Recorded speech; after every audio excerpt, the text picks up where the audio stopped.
em João capítulo 14,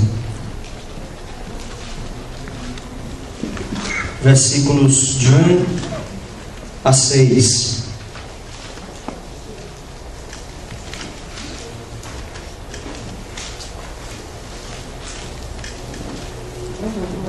João 14, de 1 a 6. Os irmãos acharam? Amém. Amém. Diz assim, ó: não se turbe o vosso coração. Credes em Deus, crede também em mim. Na casa de meu Pai há muitas moradas. Se assim não fora, eu vos teria dito. Pois vou preparar-vos lugar. E quando eu for e vos preparar lugar, voltarei e vos receberei para mim mesmo, para que onde eu estou, estejais vós também. E vós sabeis o caminho para onde eu vou. Disse-lhe Tomé: Senhor, não sabemos para onde vais. Como saber o caminho? Respondeu-lhe Jesus: Eu sou o caminho, e a verdade e a vida. Ninguém vem ao Pai, senão por mim. Vamos nos deter no versículo de número 3, que diz assim: e quando eu for e vos preparar lugar, voltarei e vos receberei para mim mesmo, para que onde eu estou, estejais vós também. Amém. Querido Deus, eu quero te pedir nessa noite, no nome de Jesus, a tua graça, a tua misericórdia sobre as nossas vidas. Eu quero te pedir, Senhor, que o teu Espírito fale conosco, ministre ao nosso coração, de sorte que nós saímos daqui, Senhor, edificados e transformados por essa palavra maravilhosa. Senhor, que a tua palavra alcance o nosso coração, que o Senhor veja se há em nós algum caminho mau e que o Senhor nos guie pelo caminho eterno. Assim, Senhor, nós te oramos no nome precioso e maravilhoso de Jesus. Amém. Bom, na semana anterior ao Carnaval, quando nós começamos a refletir sobre esse versículo de número 3, e quando eu for e vos preparar lugar, voltarei, eu disse aqui aos irmãos que a essência da Trindade, ela foi mudada por amor a nós. Expliquei para os irmãos por que teve que vir o Filho, e não o Pai ou o Espírito Santo.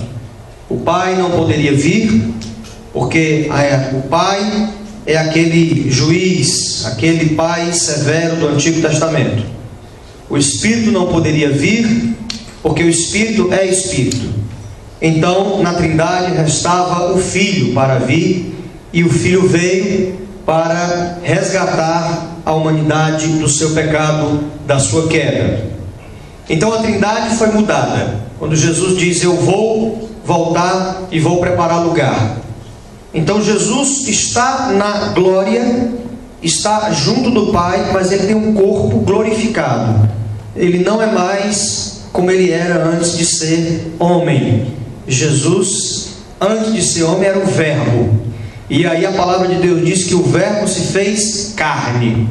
E esse Verbo que se fez carne, que é Jesus, ele morreu, ressuscitou, mas ele ressuscitou com um corpo glorificado. Então Jesus não é mais o mesmo Filho que era da Trindade antes da encarnação do Verbo. Isso é uma prova de amor maravilhosa. A natureza da Trindade foi mudada por amor a nós. E hoje eu quero levar os irmãos à compreensão de que a essência e a natureza da eternidade foi mudada também por amor a nós.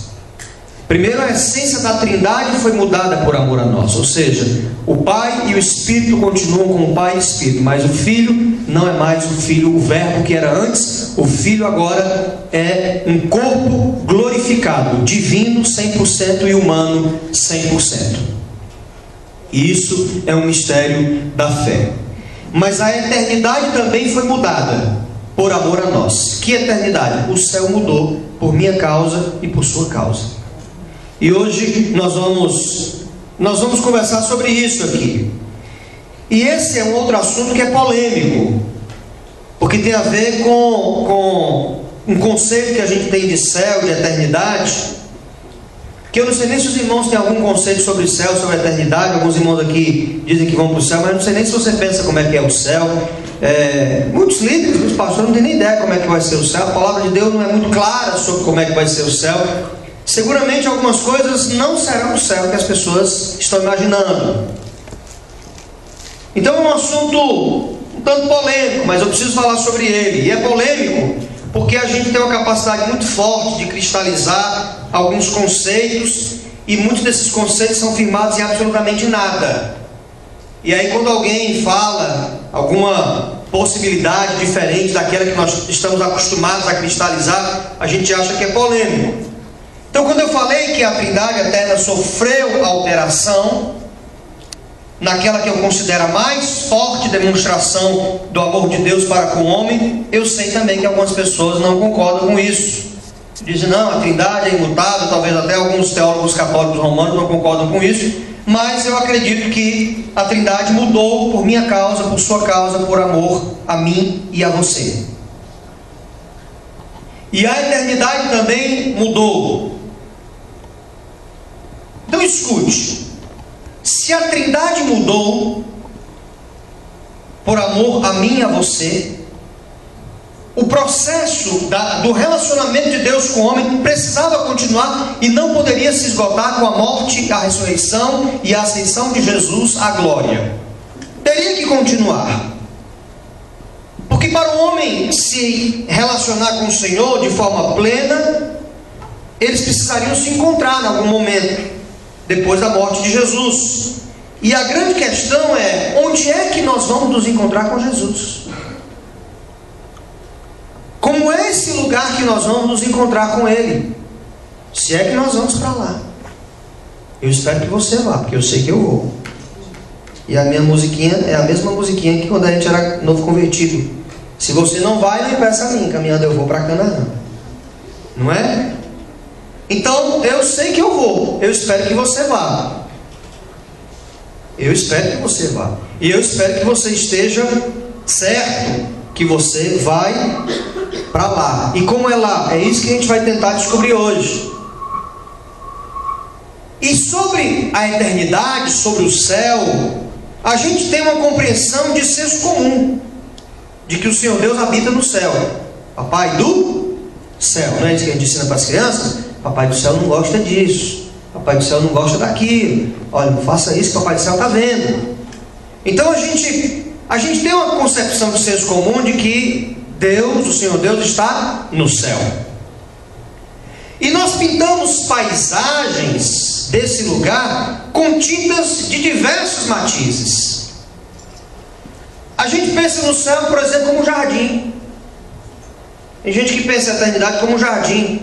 Passou até uma novela na Rede Globo alguns anos atrás, acho que uns 15 anos atrás, por aí, que as pessoas morriam e se encontravam lá no jardim, e todo mundo andando de branco, e as pessoas ficavam andando no jardim. Então, as pessoas têm uma ideia de que a eternidade, o céu é um jardim, que as pessoas vão para lá e tal, uma grande floresta com árvores bacanas, entendeu?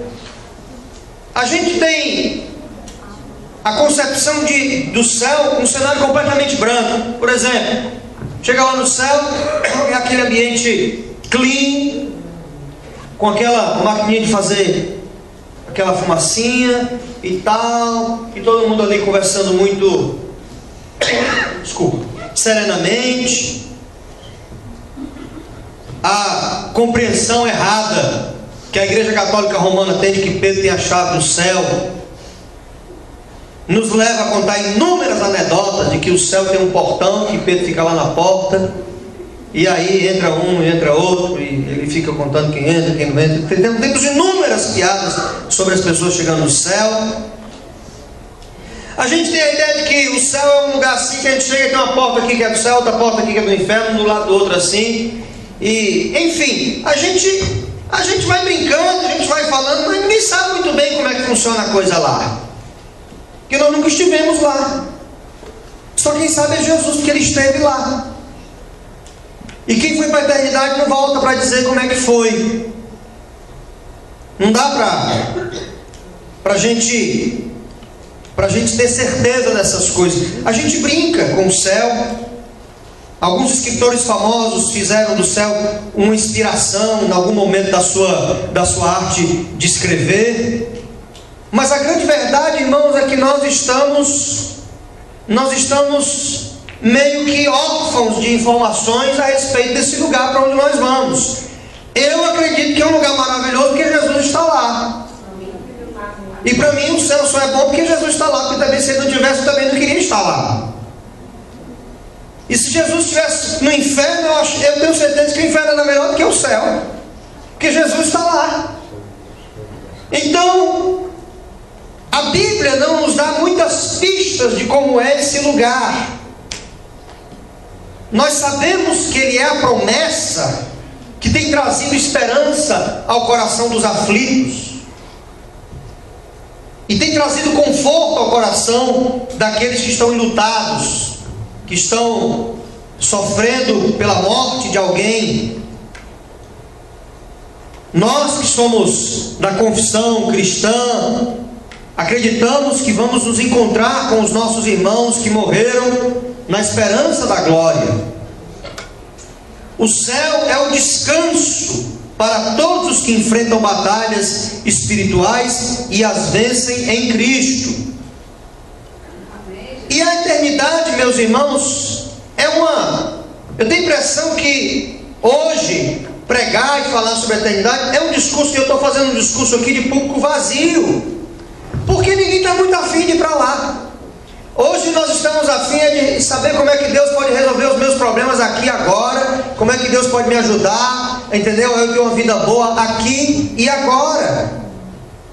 As nossas músicas, os nossos hinos não dizem mais respeito, como por exemplo os bons e velhos hinos da harpa do cantor cristão do Inário Presbiteriano, que acenavam para a glória, que acenavam para esse lugar de esperança do crente, de que o crente era peregrino nessa terra e de que ele iria para esse lugar.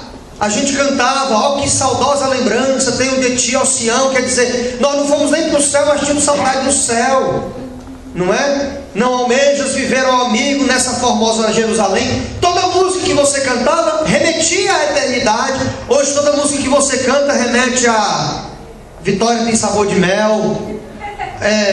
O Senhor vai restituir tudo que Satanás te roubou, Ele vai te dar de volta, é teu, toma posse, te apodera, conquista, vai, domina, arranca, puxa, quebra, puxa pelo rabo, é teu, é tudo teu, a terra é tua, o mar é teu.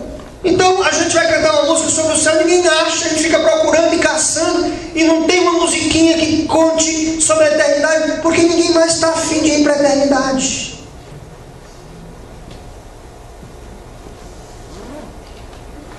Hoje um crente morre, é uma choradeira louca, desesperada, desenfreada, e se morrer com 70 anos, 80 anos, 100 anos, as pessoas ficam chorando desesperadas. Antigamente um crente morria, as pessoas ficavam cantando o hino de louvor a Deus, porque tinham esperança de encontrar o irmão. Tem a impressão que as pessoas estão desesperadas chorando, porque não sabem se vão encontrar. Elas não sabem nem se vão. Elas não sabem nem o que elas creem, irmãos. Ela não tem ideia de nada, ela não tem confiança, esperança da salvação, alegria da salvação. As pessoas estão na igreja, eu não sei nem por que elas estão na igreja.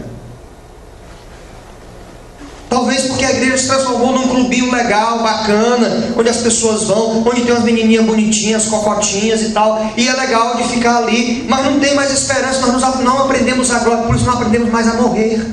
Os crentes do passado sabiam morrer, e nós não sabemos nem viver nem morrer.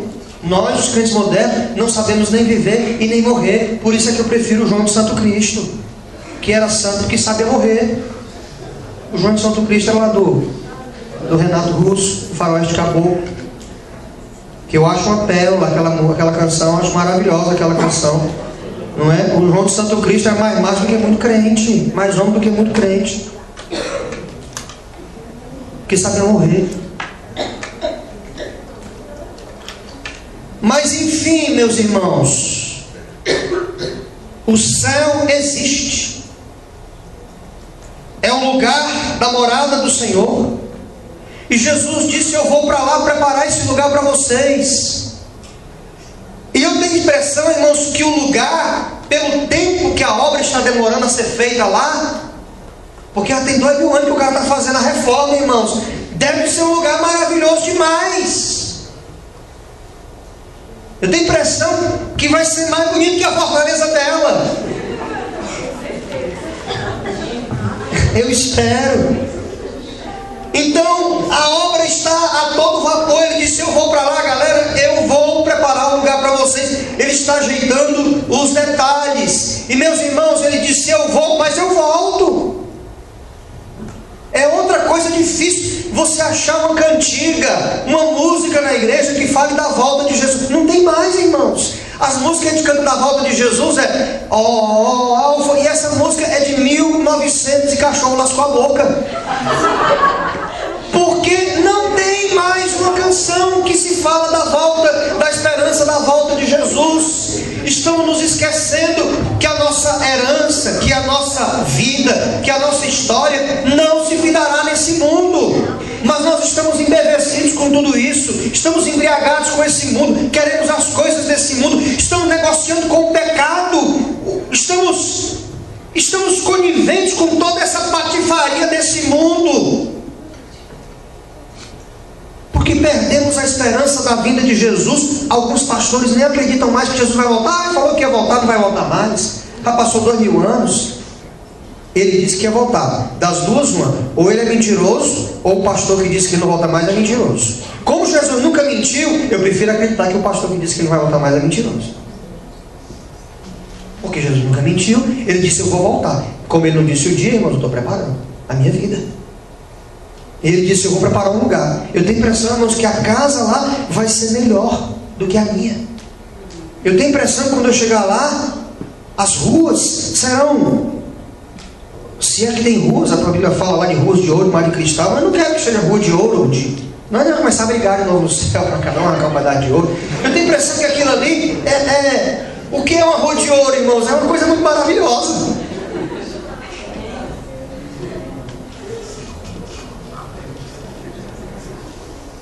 Então como é que a gente descobre como é o céu? Só tem um jeito. É a partir do morador de lá. E eu fiquei quebrando a minha cabeça. Eu digo: Deus, a tua palavra não fala muita coisa sobre o céu. O céu é a morada do Senhor e tal, essa coisa toda. E não fala que o céu é assim, olha, o ambiente lá, o oxigênio lá funciona assim, lá respira-se gás hélio, lá... Não tem, irmãos. Não dá para saber muita coisa. Mas vamos fazer o seguinte: vamos tentar conhecer a casa pelo morador da casa. Então a palavra de Deus diz que o céu é a morada do Senhor. E o livro dos Salmos é recheado de informações que dizem que os céus é a morada do Senhor. Então, para a gente conhecer como é esse céu, para onde nós vamos, quantos irmãos creem que vão? Amém. Então por que você fica tão apegado com essas coisinhas desse mundo, né, irmão? Fica tão apegado, brigando por essas coisas e construindo um bocado de castelo aqui, entendeu? Eu não sei.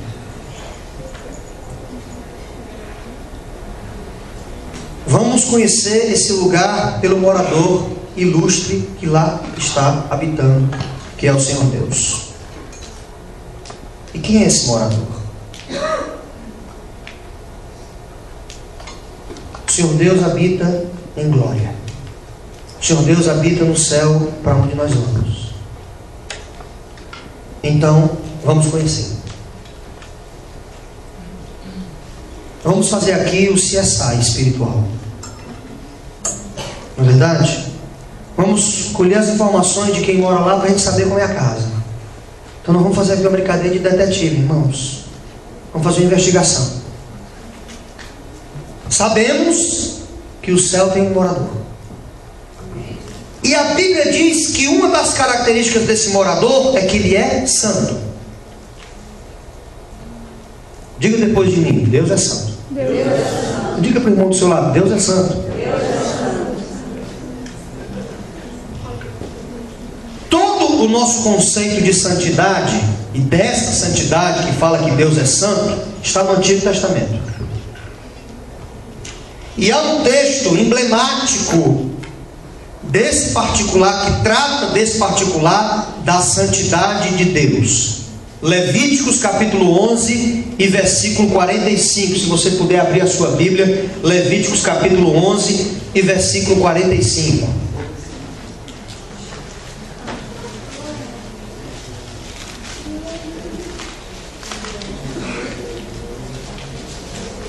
Diz assim, Levíticos é aquele livro que toda vida que você vai começar a ler a Bíblia no começo do ano, você para nele. É esse aí. Você consegue Gênesis, Êxodo, quando chega em Levítico você acaba, não é? E alguns corajosos quando passam de Levítico, de Números não passam. Não tem perigo, não passa. Quando chega em Números, é igual aquela matéria da faculdade que é pré-requisito para as outras, mas não consegue terminar. Então é esse livro aí, o abençoado Levíticos capítulo 11, versículo 45. Abençoado seja o livro de Levíticos, que é a prova da fé daqueles que não conseguem ler a palavra de Deus, que fica, meu Deus, para que esse horror de coisa, ele faça isso, faça aquilo. E quando chega em Números, haviam tantos 1750 da tribo de Levi. Senhor, para que eu tenho que ler, irmão? Tem que ler tudinho aí. Tem que ler a palavra de Deus, então tem que ler. Levíticos 11:45 diz assim: eu sou o Senhor, que vos faço subir da terra do Egito, para que eu seja vosso Deus. Portanto, vós sereis santos, porque eu sou santo. Palavra do Senhor. Vixe, quase que eu me assim, glória a vós, Senhor. Mas alguns ainda têm um resquício, quer ver? Palavra da salvação. Glória a vós. Então escute, essa palavra é a própria boca do Senhor falando e Moisés escrevendo. O Senhor diz: eu sou o Senhor, que vos faço subir da terra do Egito, para que eu seja o vosso Deus. Portanto, vós sereis santos, diz o Senhor, porque eu sou santo. Palavra do Senhor. E o que significa essa declaração? A palavra santo quer dizer literalmente separado, afastado. Mas a melhor expressão para a gente entender a palavra santo é aquele que é separado, aquilo que é separado para uma finalidade. Ou seja, o Senhor Deus não faz parte de nenhuma dimensão que a nossa capacidade humana possa supor. Ele é separado, absolutamente separado, e nada, nem ninguém pode participar do seu ambiente, da sua existência eterna. Então ele é santo.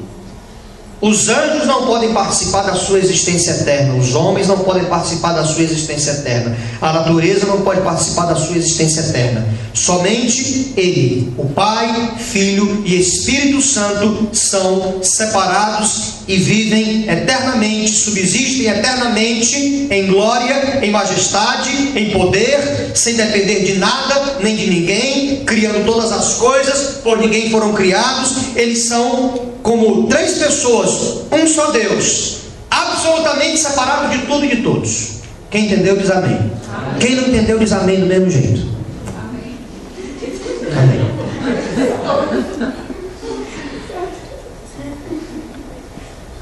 Nosso Deus é separado por causa da sua própria natureza. Nada pode se aproximar dele e continuar como é. A sua glória, a sua majestade, o seu poder é absolutamente estanque, separado de tudo. Nem os anjos podem contemplá-lo. E nesse texto que nós lemos, alguns indicativos muito claros de como se processa essa santidade. A primeira coisa que o texto nos diz é que o Senhor, mesmo sendo separado, Ele faz questão de se envolver com a nossa história. O texto diz: eu sou o Senhor que vos faço subir da terra do Egito.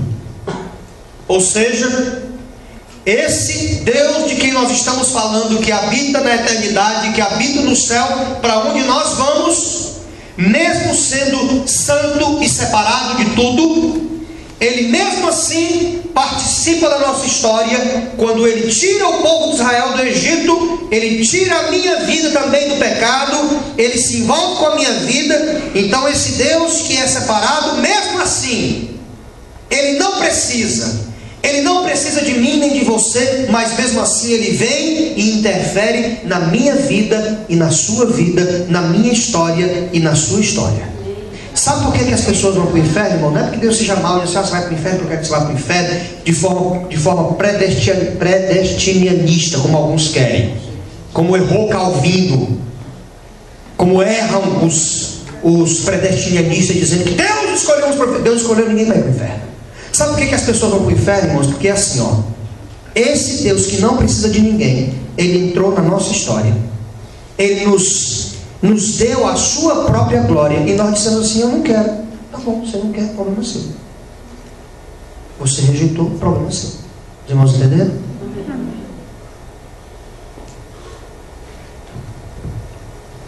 Perdeu. Ele veio e entrou na história da humanidade. Ele disse, eu faço vocês subirem da terra do Egito. Se precisar eu mando pragas para lá. E Ele mandou 10 pragas para tirar o povo do Egito. Ele que não precisa de nada nem de ninguém, veio até mim e até você. Sabe por que eu vou para o inferno se eu não responder a Ele? Porque eu estou dizendo a Ele, o que tu fizeste de abandonar a tua glória e vir até mim, eu não quero. Entendeu? Aí você acha que Deus vai ficar com cólicas, com ATM, você acha que Deus vai ficar angustiado porque vocêzinho que está me assistindo pela internet disse, não, eu tenho a minha religião, eu tenho a minha fé. Vocêzinho vai para o inferno por uma única e simples razão, porque você rejeitou a grandeza do seu amor. Irmãos, entenderam? Amém? Amém? Então fique com a sua religiãozinha.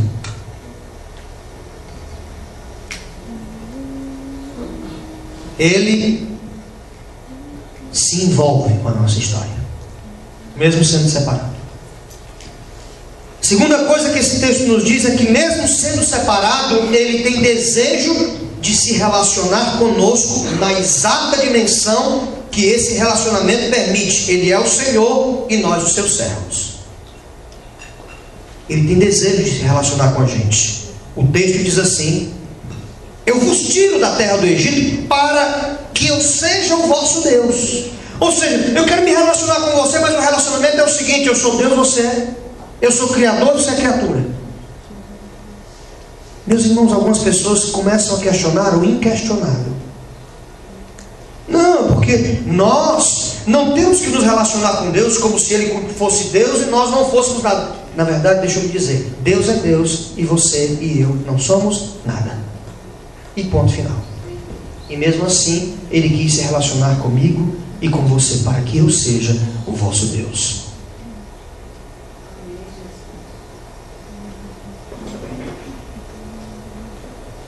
Ele continua sendo Deus e não sabiam disso.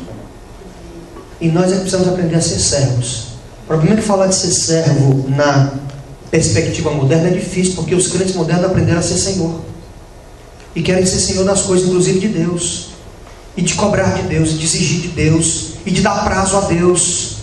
Deus, nós vamos dar um prazo para ti, tu vai ter que fazer isso tal dia. Eu me lembro de uma história, irmãos, de um pastor que eu conheci, que ele disse assim, que eles iam construir um templo. Olha, nós vamos construir o templo aqui da nossa igreja, e o templo vai ficar construído até o dia 31 de dezembro desse ano. E era um templo gigantesco, irmãos, uma coisa de milhões. A igreja arrecadava milhares de reais. E era coisa de milhões. Ele disse, olha, nós vamos construir o templo, e se não construirmos o templo no dia 31, Deus vai fazer um templo descer do céu. Ele disse isso. Deus vai fazer um templo descer do céu e se instalar dentro do nosso terreno, mas nós vamos ter o nosso templo. Aonde foi? Em que lugar, em que maldito livro está escrito que Deus tem a obrigação de fazer alguma coisa descer do céu pela vaidade de qualquer patife? Aonde é que está escrito, irmãos, que Deus tem compromisso de tempo comigo e com você?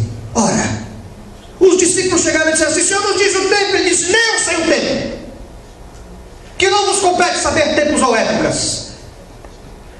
Fique preparado.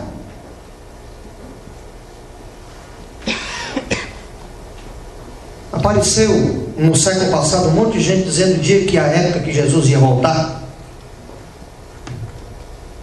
Não, ele vai voltar em tal ano, em tal mês. Quem foi que disse que alguém tem autoridade para dizer em que ano, em que mês, em que época ele vai voltar? Ele pode voltar hoje se ele quiser. Ele pode voltar daqui a 50 anos se ele quiser. Ele pode voltar daqui a 200 anos se ele quiser. Eu sei uma coisa: ele vai voltar quando? Eu não sei. Ninguém sabe, nem o Filho sabe, somente o Pai sabe.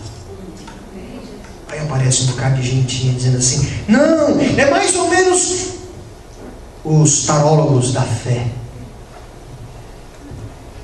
Então é difícil a gente pregar de que nós somos servos e que Deus continua sendo Deus, meus irmãos.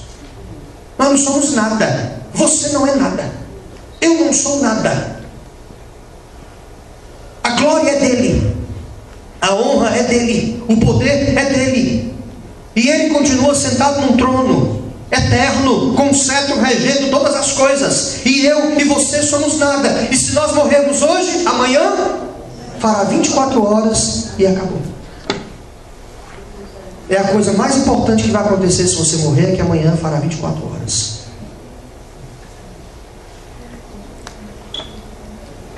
E ele me diz assim: eu quero me relacionar com você, mas deixa eu explicar como é a nossa relação. Eu sou Deus e você é criatura. E ele não divide a glória da divindade dele com ninguém, irmãos. Lembra de Nabucodonosor? Nabucodonosor fez lá os jardins suspensos da Babilônia. Chegou uma hora que ele disse assim: aí, tudo aqui que eu fiz com as minhas mãos. Ele disse: foi? Você vai ficar igual um jumentinho comendo mato um bocado de tempo. E Nabucodonosor, irmãos, o Todo-Poderoso, o Rei Poderoso da Babilônia, desceu e passou um bocado de tempo comendo grama. Sabe por quê? Porque o nosso Deus continua sendo Deus. Ele não divide a glória dele com ninguém. E uma das coisas que eu tenho mais medo, irmãos, é de dividir, é de roubar a glória de Deus. Porque a gente pode roubar a glória dele de diversas formas, sabia? Deus pode usar a minha vida para fazer um milagre e eu roubar a glória dele, a glória do Criador, pelo quadro, pelo vaso que sou eu. Sabia disso? Eu posso, por exemplo, Deus me usar aqui, a pessoa Deus me usar aqui para curar um bocado de gente. Deus me usou, tá, vou sair curando um bocado de gente. Aí sabe o que eu faço? Deus me usou, tá, peraí.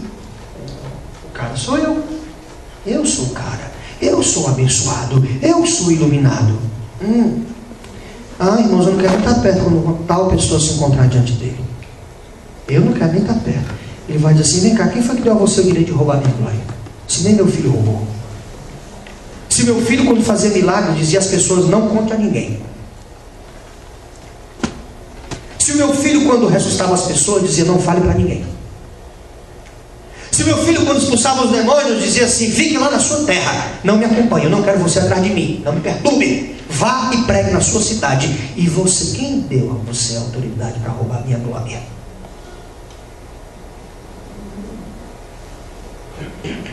Mas nós gostamos de quem rouba a glória de Deus. Sabe por quê, irmãos? Porque no fundo, se nós pudéssemos, se nós fôssemos também abençoados, roubaríamos do mesmo jeito. Escute, as pessoas que você defende, no fundo, você quer ser como elas.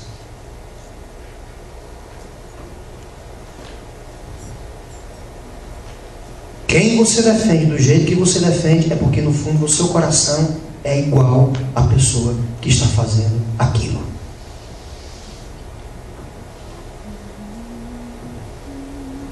Eu até falei sexta-feira lá na igreja. É mais ou menos assim: se o Aron estiver separando da Amanda, tem um problema lá, o Aron está separando da Amanda, qualquer problema que tenha sido lá, não gostou do cabelo, corte de cabelo dela, que fez um cabelo, ficou meio emo, não gostou. Aí qualquer coisa que for, o temperamento da Amanda, não é fácil, né, Aron? É. Aí o Alísio chega para mim e diz assim: rapaz, pastor Fernando, você viu que o Aron está separando da Amanda? Pois é, rapaz, o Aron separando da Amanda. Aí o Alísio disse assim para mim: ah, eu acho que está certo. Sabe o que ele está querendo dizer para mim, o Alísio? Ele está procurando a minha anuência para dizer assim: quando eu precisar, pastor, eu quero que você dê a mesma anuência e dê para mim. Amarrado. Em nome de Jesus.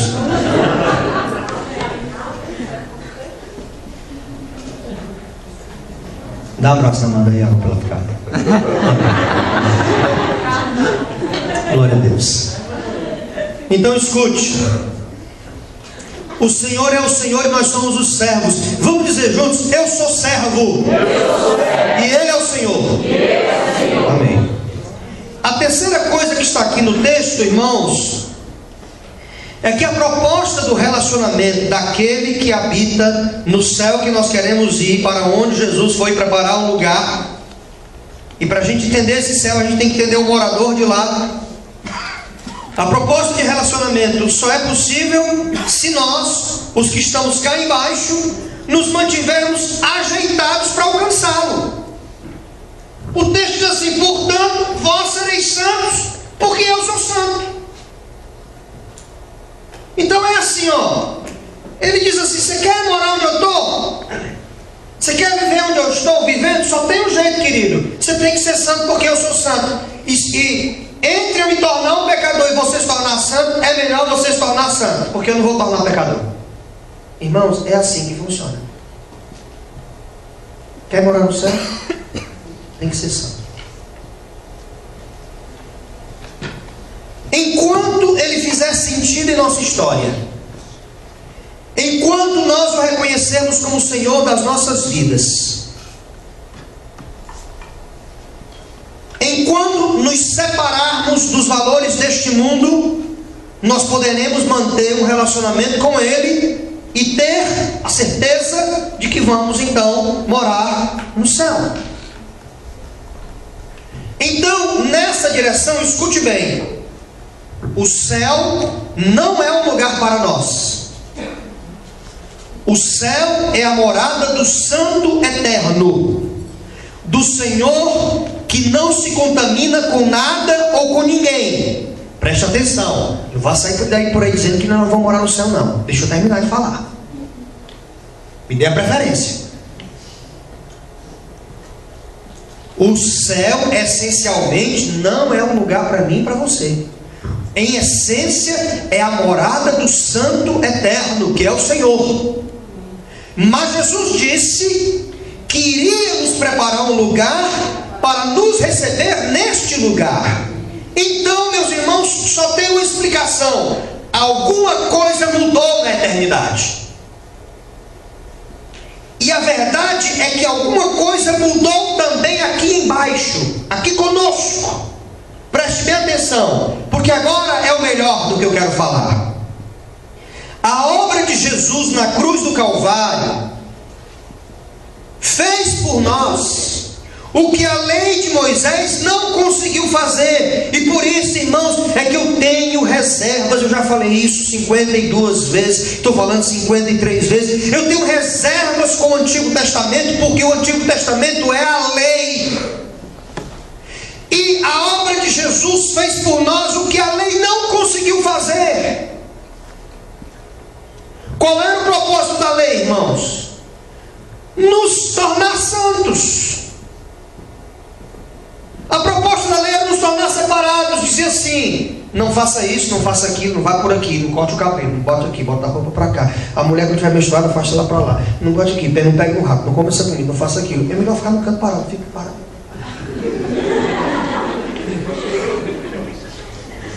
Não é verdade, irmãos? Porque na lei, se você desse um passo no dia errado, era condenado. Porque a lei dizia assim: não sabe, caminho 2 passos para cá, 3 passos para lá. Era uma coreografia, irmão, gigantesca. O cabelo tem que ser cortado assim, aí pendura o negócio aqui na testa, bota aqui, bota a roupa desse jeito. A roupa não pode ser desse jeito, tem que ter um babadinho assim. Entendeu? Não dá para cumprir a lei.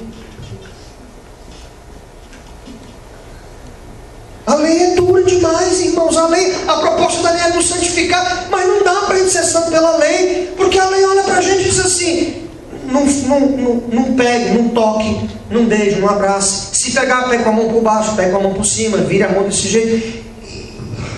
E a coisa é difícil. Ninguém cumpriu a lei. Nenhum homem cumpriu a lei. Todo mundo tropeçava na lei.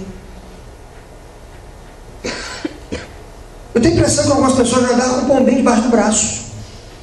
na época da lei. Porque o cara dizia, meu amigo, eu estou saindo de casa com um pombinho para baixo, que eu sei que eu vou tropeçar na lei, já vou levar o pombinho direto para o sacerdote. Então a obra que Jesus fez por nós, porque a lei não conseguiu, nos tornou santos. Como? Santificados.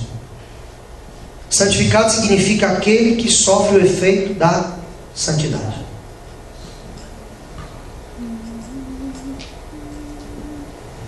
O que é uma pessoa injustiçada, irmãos? É uma pessoa que sofre o efeito da injustiça. E uma pessoa santificada é uma pessoa que sofre o efeito da santidade. Então escute, foi o que Jesus fez. Nenhum de nós podia cumprir a lei, porque a lei era cheia de coisa. E Jesus cumpriu a lei. Por isso que João Batista olha para ele e diz assim: eis o Cordeiro de Deus, aquele que é morto, aquele que tira o pecado do mundo. Ele é o Cordeiro maior, mais importante, mais digno, o verdadeiro, do que o Cordeiro que é colocado no altar e morto pelo sumo sacerdote. Jesus cumpriu toda a lei. Se você olhar a vida de Jesus, não há nada na lei que você diga, Jesus tropeçou nisso. Não, ele não tropeçou. Até quando ele se irou contra os mercadores, contra os cambistas do templo, ele estava baseado na lei que podia irar, não podia pecar. Irai-vos, não pequeis. Pode se irar, pode pecar. E aí ele morreu como aquele que cumpriu a lei. E por ele ser santo, ele transformou o seu efeito de santidade na minha vida e na sua vida.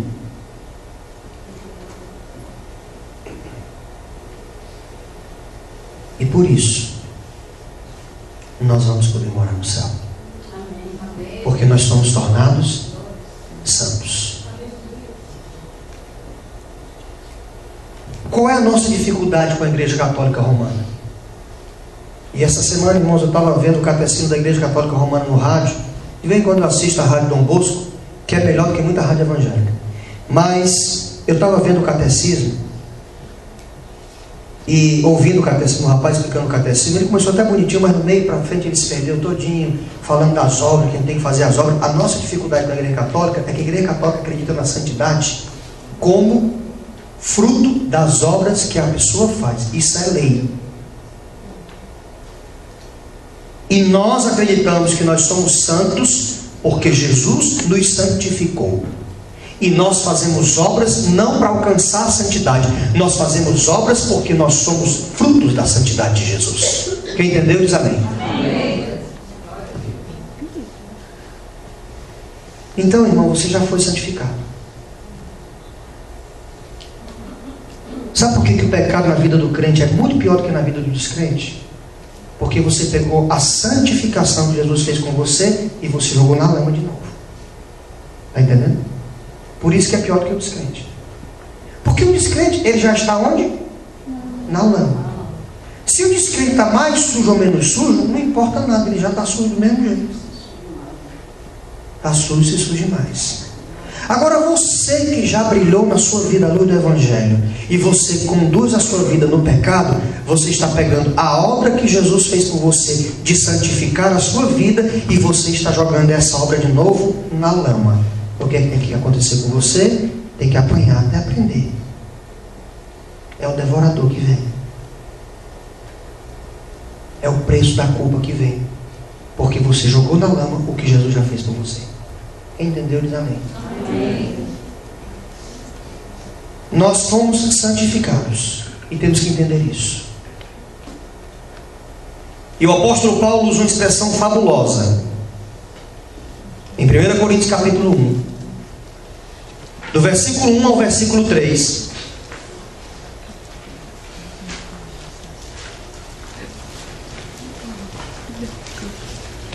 Primeiro Coríntios capítulo 1, do versículo 1 ao versículo 3 diz assim: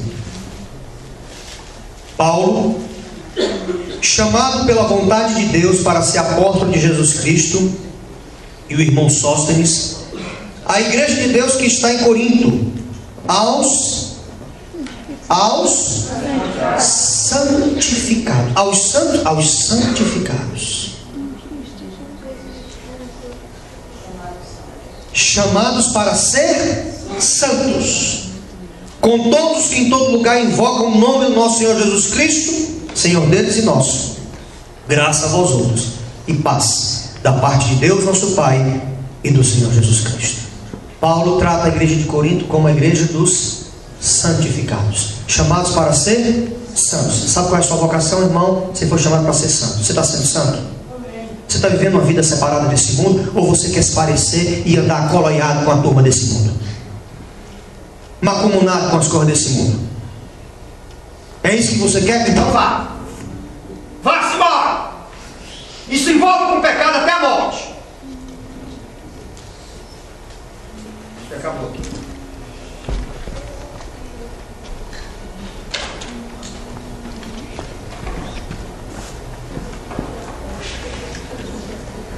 Oi. Pronto, voltou. Falou na hora que eu falei, vocês ouviram? Quer andar colado com o pecado? Então vá. Que a palavra de Deus diz assim: o sujo, suje-se mais. E o limpo, limpe-se mais ainda. Nós somos vocacionados para ser santos, irmãos. Nós não temos que nos parecer com as coisas desse mundo, não. Não temos nem que discutir as coisas desse mundo. Não temos nem que colocar isso em pauta.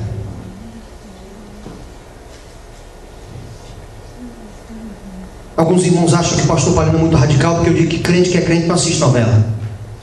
É porque o pastor Palino é muito radical. A novela santifica você com aquela baixaria, com aquela patifaria, com mulher enganando homem, casal enganando casal, mostrando todo tipo de pilantragem. Edifica você, está levando você a ser santo. Mas você quer, então vá, assista das duas, das vezes, assista a Saramandaia, assista a Gabriela, assista todos que você quiser. Mas assista tudo, porque olha, a pior coisa que você faz é assistir só uma. Não, pastor, assiste só uma malhação. É a pior coisa que você faz. Irmãos, é a pior coisa, é uma pessoa morna. Não, se você vai com força.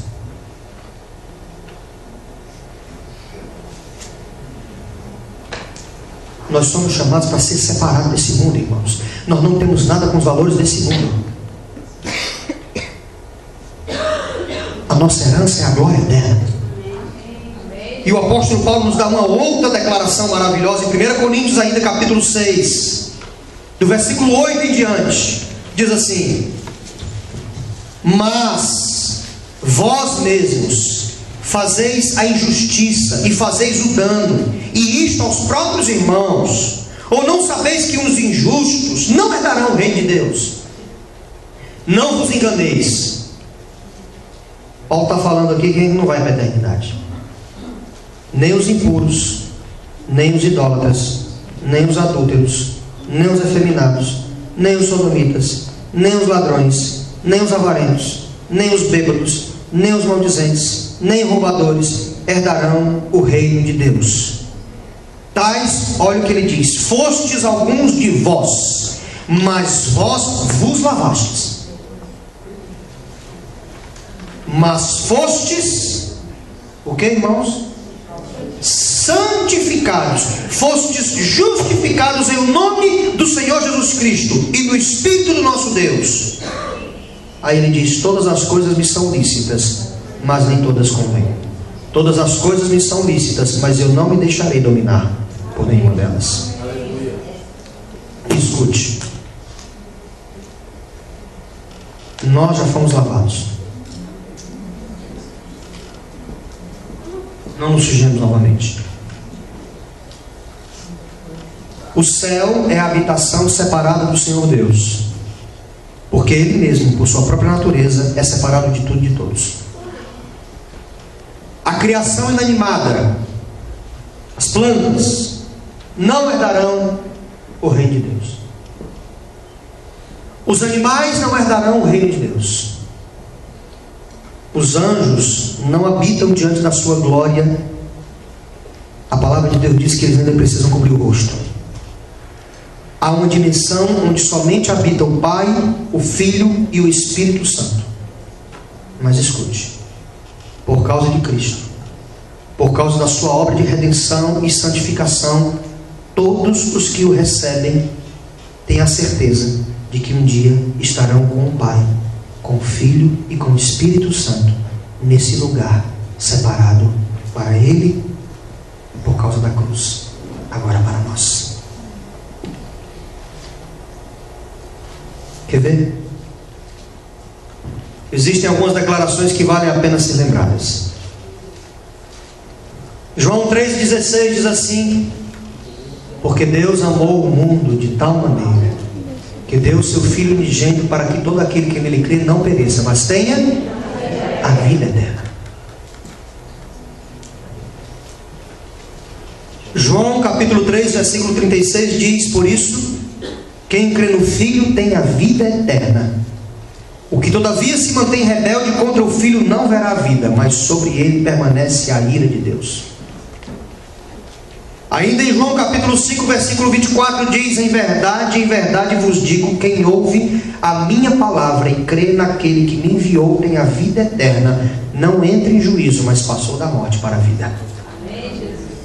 João capítulo 6, versículo 40 diz: de fato a vontade de meu Pai é que todo homem que vi o Filho e nele crê tenha a vida eterna, e eu o ressuscitarei no último dia.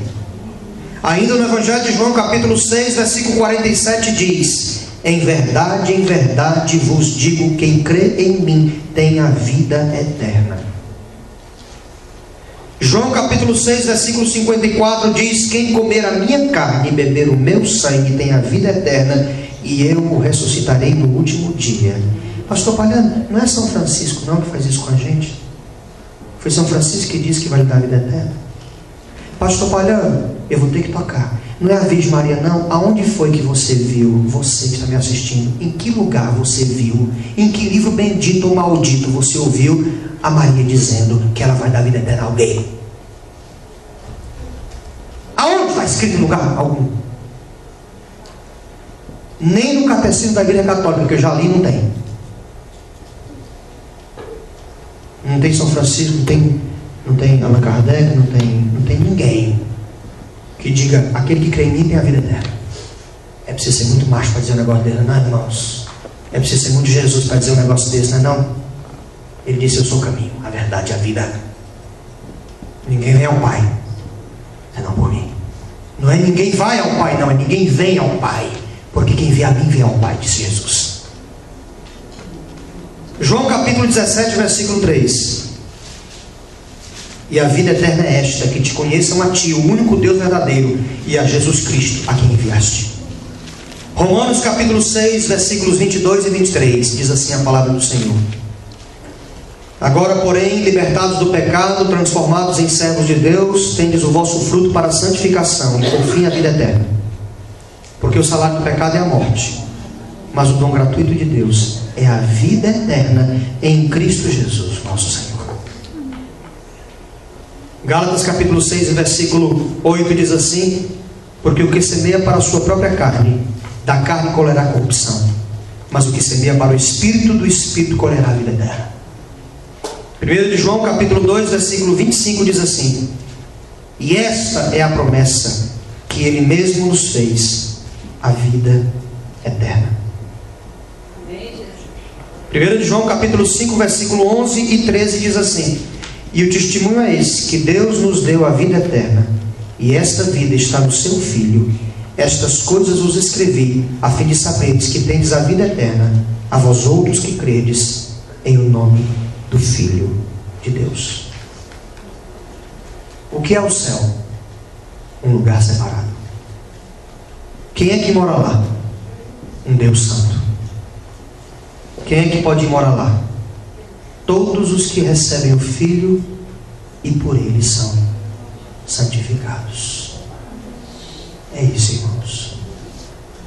É isso que eu vou falar para vocês nessa noite. Eu espero que vocês queiram ir para esse lugar, porque eu quero ir para lá.